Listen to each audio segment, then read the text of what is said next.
मैं ज़ाम्बिया में विशाल ज़ाम्बीज़ नदी के साथ साथ सफर कर रहा हूँ। करीब 3500 किलोमीटर लंबी ये अफ्रीका की चौथी सबसे बड़ी नदी है।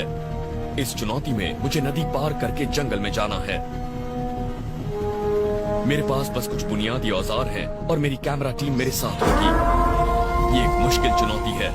बारिश का मौसम है और सिर्फ एक महीने में यहाँ 12 इंच तक पानी गिर सकता है। बाढ़ से 60 लोगों की जान पहले ही जा चुकी है और ये नदी अपने पूरे उफान पर है।